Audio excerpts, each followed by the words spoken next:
സ്നേഹം, ദിവ്യസ്നേഹം, സ്നേഹം, ദിവ്യസ്നേഹം. ഉൽപ്പത്തി പുസ്തകം 26-ാം അധ്യായത്തിൽ നാം ഇസഹാക്കിനെ കുറിച്ച് വായിക്കാനിടയായി. തന്റെ പിതാവായ അബ്രഹാമിന്റെ കാലത്ത് കുഴിച്ചതും അബ്രഹാം മരിച്ച ശേഷം ഫെലിസ്ത്യർ നികത്തിക്കളഞ്ഞതുമായ കിണറുകൾ ഇസഹാക്ക് പിന്നെയും കുഴിച്ചു.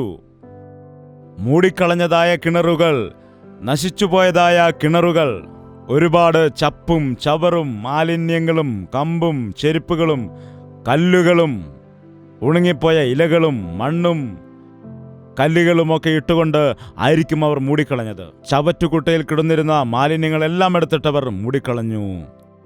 എന്നാൽ ഇപ്പോൾ ഇസഹാക്ക് എന്താണ് ചെയ്യുന്നത്? അവയെല്ലാം എടുത്തു കളഞ്ഞിട്ട് ആ കിണർ വീണ്ടും കുഴിക്കുകയാണ് ചെയ്യുന്നത്. ചപ്പുചവറുകളെല്ലാം എടുത്തു മാറ്റി ആ കിണർ ഇനിയും അനേകർക്ക് അനുഗ്രഹമായി തീരേണ്ടതിനു വേണ്ടി അവൻ പരിശ്രമിക്കുകയാണ്. നന്നാക്കിയെടുക്കുന്നവരാണ് ദൈവത്തിൻ്റെ മക്കൾ, നശിപ്പിക്കുന്നവരാണ് പിശാചിൻ്റെ മക്കൾ. നീ നന്നാക്കുന്ന വ്യക്തിയാണോ ചീത്തയാക്കുന്ന വ്യക്തിയാണോ? നിന്റെ വാക്കുകൾ ഒരാളെ നന്നാക്കുകയാണോ അതോ ചീത്തയാക്കുകയാണോ? നീ ഒരു ഭവനത്തിൽ ചെന്നാൽ അവിടെ നീ കലഹമുണ്ടാക്കി വരികയാണോ അതോ സമാധാനം കൊടുത്തിട്ടാണ് വരുന്നത്? നീ ഒരാളോട് സംസാരിക്കുമ്പോൾ ആ വ്യക്തിക്ക് ആശ്വാസമാണോ ലഭിക്കുന്നത് അതോ ഹൃദയത്തിന് വേദനയാണോ ലഭിക്കുന്നത്? സമാധാനം കിട്ടാനിടയാകണം. നിങ്ങളൊരു അനുഗ്രഹമായിട്ട് തീരണം. ഇസഹാക്ക് അനുഗ്രഹമായിരുന്നു. നികത്തിക്കളഞ്ഞവയെ നന്നാക്കിയെടുക്കുകയാണ്. നശിച്ചുപോയതിനെ നന്നാക്കിയെടുക്കുന്നതാണ് നമ്മുടെ കർത്താവ്. ഇടിഞ്ഞു കിടക്കുന്നതിനെ കെട്ടുന്നവനാണ് നമ്മുടെ കർത്താവ്. നശിച്ചുപോയ ജീവിതങ്ങളെ നേരെയാക്കുന്നതാണ് നമ്മുടെ കർത്താവ്.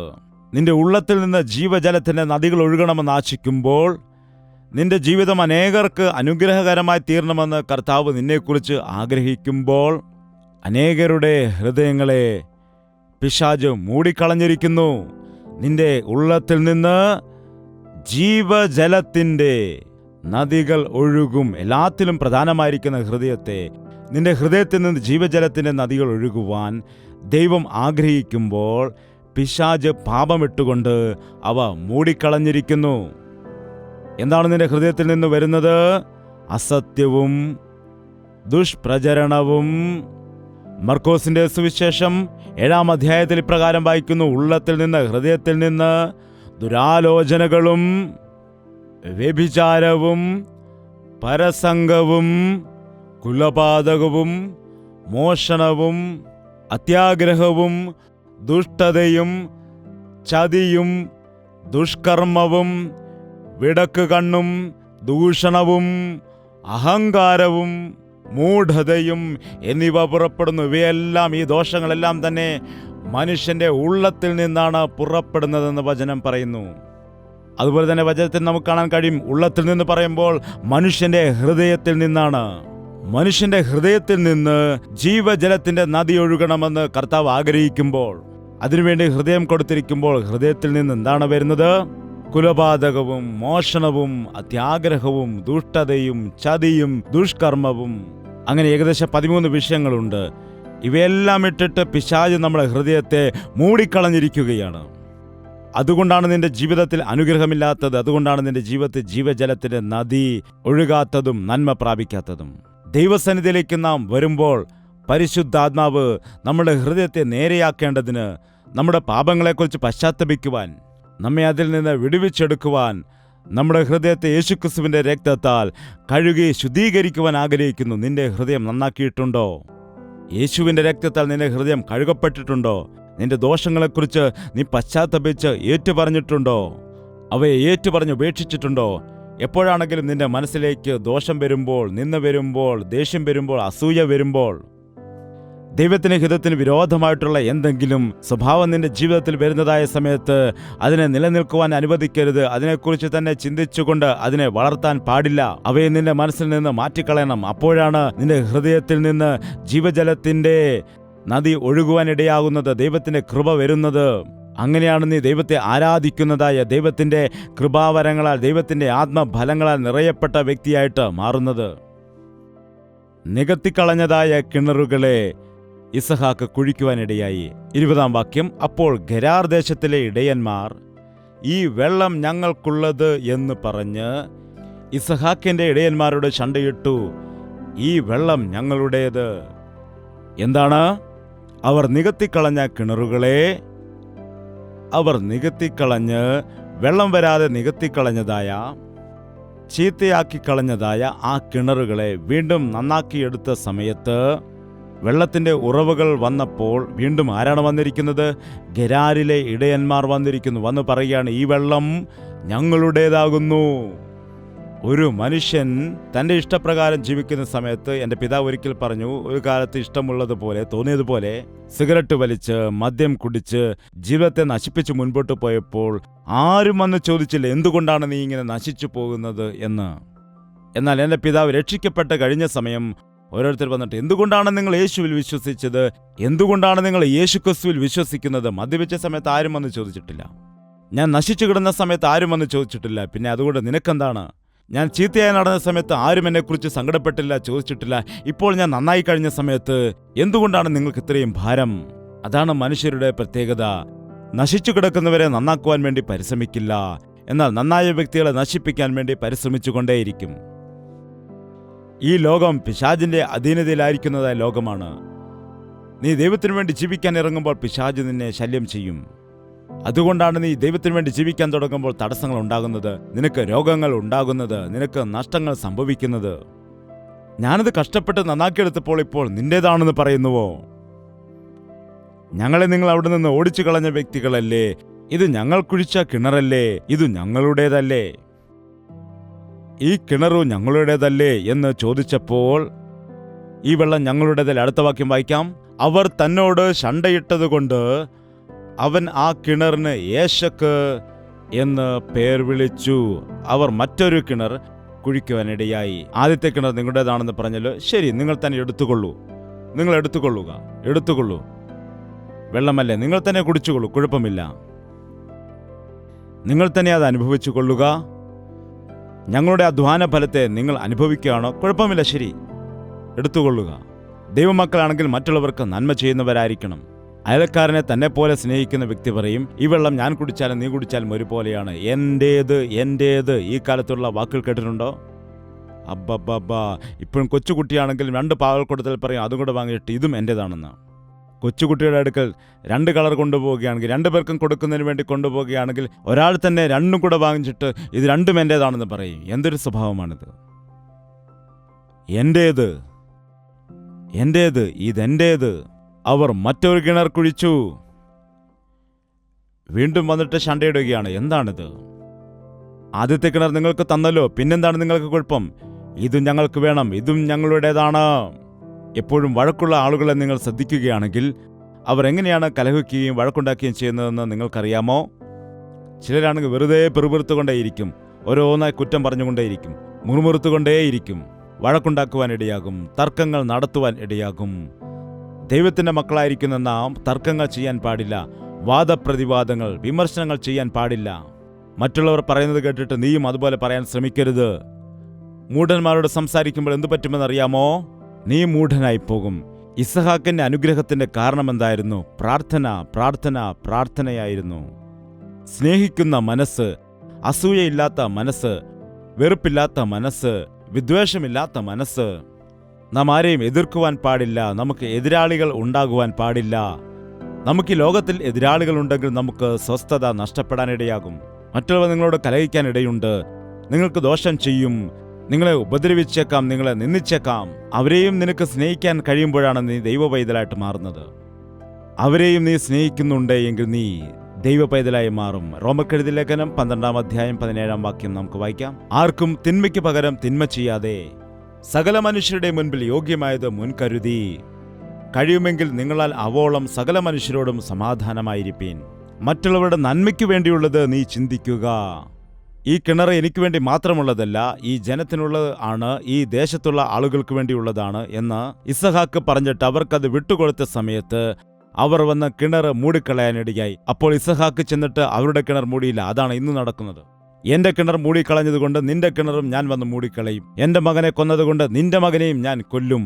നീ എന്നെ കബളിപ്പിച്ചതുകൊണ്ട് നിന്നെയും ഞാൻ കബളിപ്പിക്കും. കണ്ണിന് കണ്ണ്, പല്ലിന് പല്ല്, ചെവിക്ക് ചെവി എന്നത് പഴയ നിയമമായിരുന്നു. പകപോക്കുക എന്നത് ഈ ലോകത്തിന്റെ സ്വഭാവമാണ്. എന്നാൽ ദൈവത്തിന്റെ മക്കളുടെ സ്വഭാവം എന്താണ്? അവർ തിന്മയ്ക്ക് പകരം തിന്മ ചെയ്യില്ല. സകല മനുഷ്യരുടെയും മുൻപിൽ യോഗ്യമായത് മുൻകരുതി. അടുത്ത വാക്യം, കഴിയുമെങ്കിൽ നിങ്ങളാൽ ആവോളം സകല മനുഷ്യരോടും സമാധാനമായിരിപ്പിൻ, ശത്രുക്കളോട് പോലും സമാധാനമായിരിക്കും, ആരോടും പ്രതികാരം ചെയ്യാൻ പാടില്ല. അടുത്ത വാക്യം, നിന്റെ ശത്രുവിന് വിശക്കുന്നുവെങ്കിൽ അവന് തിന്മാൻ കൊടുക്ക, ദാഹിക്കുന്നുവെങ്കിൽ കുടിപ്പാൻ കൊടുക്ക. നിങ്ങൾ തിന്മയോട് തോൽക്കാതെ നന്മയാൽ തിന്മയെ ജയിക്കുക. ആഹാ, നോക്കുക, ഈ വിഷയങ്ങൾ നാം ഗ്രഹിച്ചാൽ ജീവിതത്തിൽ അനുഗ്രഹിക്കപ്പെടാനിടയാകും. ദോഷം കൊണ്ടല്ലാതെ നന്മയാൽ തിന്മയെ ജയിക്കുക.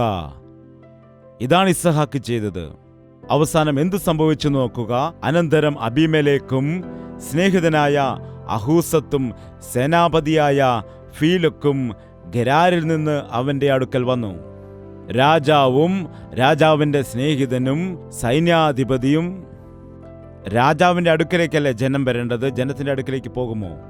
രാജാവ് ഇവിടെ സൈന്യാധിപനെയും കൂട്ടിക്കൊണ്ട് സ്നേഹിതനെയും കൂട്ടിക്കൊണ്ട് ഇസഹാക്കിന്റെ അടുക്കിലേക്ക് വന്നു.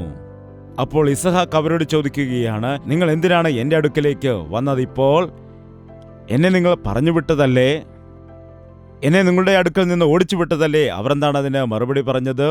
28-ാമത്തെ വാക്യത്തിൽ, അതിനു അവർ, യഹോവ നിന്നോട് കൂടെയുണ്ട് എന്നു ഞങ്ങൾ സ്പഷ്ടമായി കണ്ടു. എന്താണ് ഇവിടെ ഒരു ശത്രു പറയുന്നത്? നിന്നോട് കൂടെ യഹോവയുണ്ടെന്നുള്ള കാര്യം ഞങ്ങൾ സ്പഷ്ടമായി കണ്ടു. നിന്നോട് ദൈവം കൂടെയുണ്ട്. നിന്നോട് മത്സരിച്ചാൽ ഒരിക്കലും ഞങ്ങൾ വിജയിക്കില്ല. ദൈവത്തിന്റെ പൈതലുമായിട്ട് ഒരുവൻ എതിരിട്ടാൽ അവന്റെ കാര്യം പിന്നെ ദൈവം നോക്കിക്കൊള്ളും, യുദ്ധം യഹോവയ്ക്കുള്ളത് എന്നവൻ പറയാനിടയായി. ഇസഹാക്കേ, നിന്നോടുകൂടെ ദൈവമുണ്ടെന്ന് ഞങ്ങൾക്ക് കാണുവാൻ കഴിയുന്നു. ഞങ്ങൾ തള്ളിവിട്ടിട്ടും നീ അനുഗ്രഹിക്കപ്പെടുന്നു, ഞങ്ങൾ ദോഷം ചെയ്തിട്ടും നീ അനുഗ്രഹിക്കപ്പെടുന്നു. ഞങ്ങൾ നിന്നെ തള്ളിക്കളഞ്ഞിട്ടും നീ നന്മ പ്രാപിച്ചാണ് വരുന്നത്.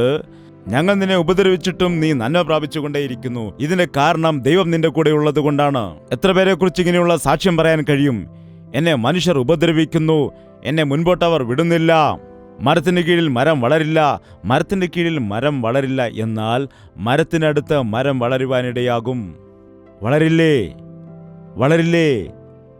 ദൈവം അനുഗ്രഹിക്കുകയാണെങ്കിൽ നീ എവിടെയാണെങ്കിലും നീ അനുഗ്രഹിക്കപ്പെടും. തക്ക സമയത്ത് അവൻ നമ്മെ ഉയർത്തേണ്ടതിന് അവനെ ബലമുള്ള ഭുജത്തിൽ നാം താഴ്ന്നിരിക്കുവാൻ പരിശ്രമിക്കുകയാണെങ്കിൽ ഉയർത്തുന്നത് അവനാണ്, താഴ്ത്തേണ്ടത് നമ്മുടെ ജോലിയാണ്. തന്നെ താൻ താഴ്ത്തുന്നവൻ ഉയർത്തപ്പെടും.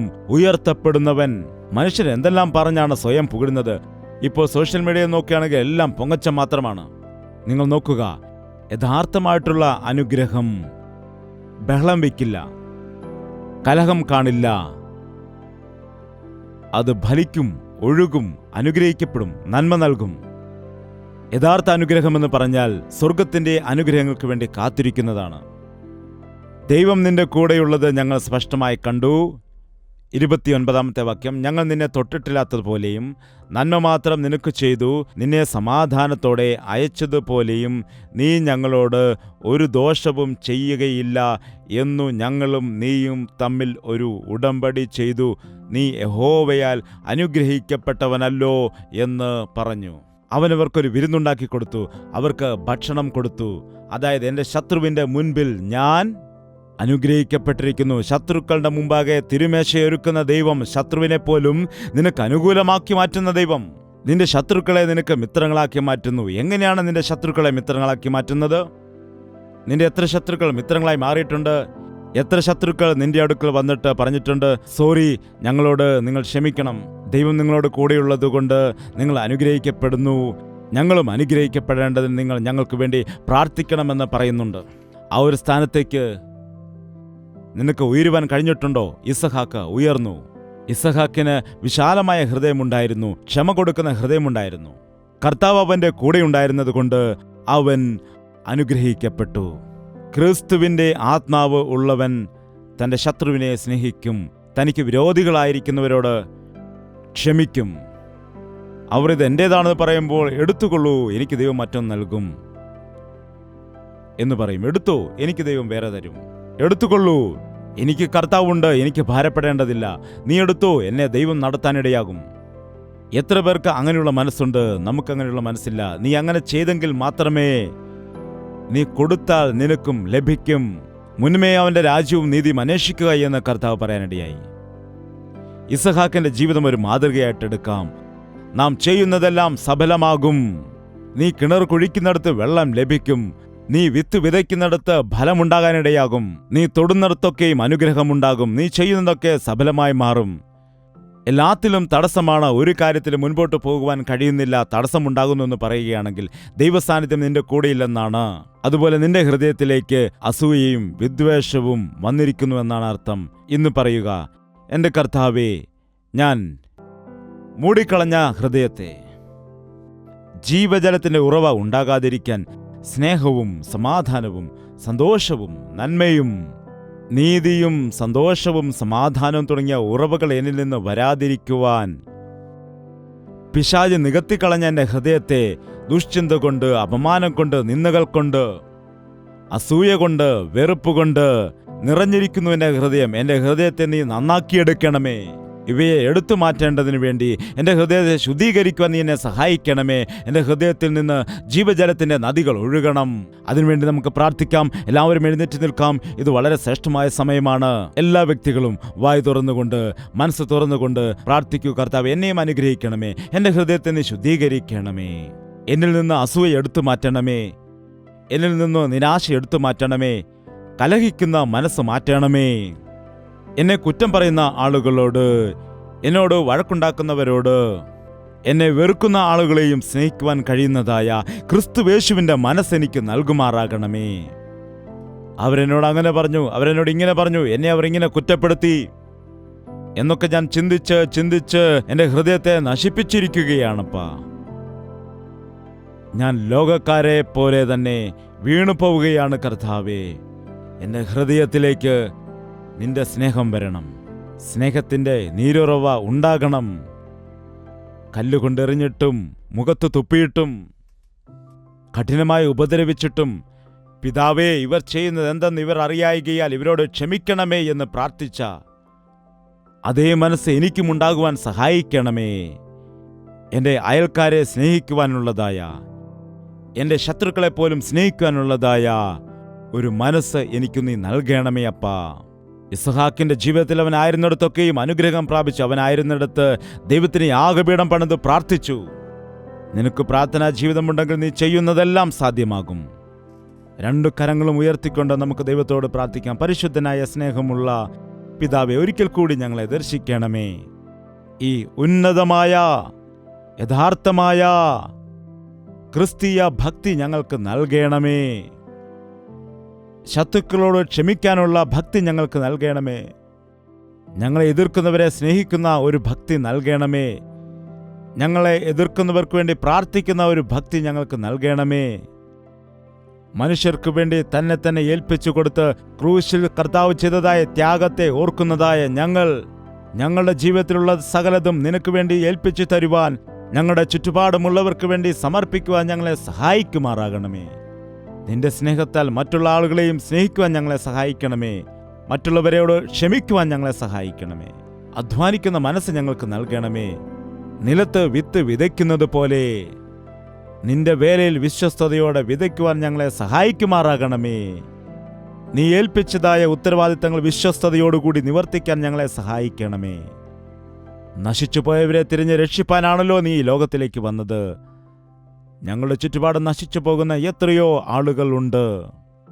ലക്ഷ്യമില്ലാത്തതായ ജീവിതം നയിക്കുന്നവർ, പ്രത്യാശ നഷ്ടപ്പെട്ട ജീവിതവുമായി മുൻപോട്ട് പോകുന്നവർ, മനസ്സിൽ വല്ലാത്ത നിരാശ വന്നിട്ട് എന്തു ചെയ്യണമെന്നറിയാതെ, എങ്ങോട്ട് പോകണമെന്നറിയാതെ ജീവിതം അവസാനിപ്പിക്കുന്ന, ആത്മഹത്യ ചെയ്യുന്ന എത്രയോ ആളുകളുണ്ട്.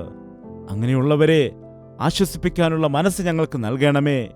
അങ്ങനെയുള്ളവരെ കർത്താവിലേക്ക് നടത്താൻ ആവശ്യമായ കൃപ ഞങ്ങൾക്ക് നൽകണമേ. അവരുടെ മനസ്സിനെ ആശ്വസിപ്പിക്കുവാനുള്ള കൃപ ഞങ്ങൾക്ക് നൽകണമേ അപ്പാ. ഈ സമയത്ത് ഞങ്ങളുടെ എല്ലാവരുടെയും ജീവിതത്തെ ഫലമുള്ളതായ ജീവിതമാക്കി നീ മാറ്റുമാറാകണമേ. ഇന്നു മുതൽ ഞാൻ നിങ്ങളെ അനുഗ്രഹിച്ചിരിക്കുന്നു എന്ന് പറഞ്ഞ കർത്താവേ, ഞങ്ങൾ ചെയ്യുന്നതെല്ലാം സാധിച്ചെടുക്കുമെന്ന് ഞങ്ങൾ വിശ്വസിക്കേണ്ടതിനു വേണ്ടി ഞങ്ങളുടെ ജീവിതത്തിൽ നിനക്ക് വിരോധമായിട്ടുള്ള സകല ഇടപാടുകളെയും യേശുവിൻ്റെ നാമത്തിൽ ഉപേക്ഷിക്കുവാൻ സഹായിക്കണമേ. ഞങ്ങളുടെ ദേശനിവാസികൾ ഞങ്ങളുടെ ജീവിതം കാണുമ്പോൾ ദൈവം നിങ്ങളോടൊപ്പമുണ്ട് എന്ന് വിശ്വസിച്ച് ഈ ദൈവത്തെ ഞങ്ങൾക്കും വേണമെന്ന് പറയുവാനുള്ള കൃപ കാണിക്കണമേ.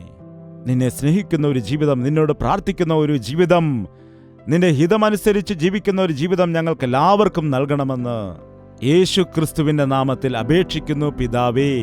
ആമേൻ. യേശുവേ യേശുവേ യേശുവേ യേശുവേ യേശുവേ യേശുവേ യേശുവേ യേശുവേ നിന്നെ നിന്നെ എന്നും ഞാൻ സേവിക്കും, നീ മാത്രം രാജാവെന്നും. നിന്നെ നിന്നെ എന്നും ഞാൻ സേവിക്കും, നീ മാത്രം രാജാവെന്നും. യേശുവേ യേശുവേ യേശുവേ യേശുവേ യേശുവേ യേശുവേ യേശുവേ യേശുവേ യേശുവേ യേശുവേ യേശുവേ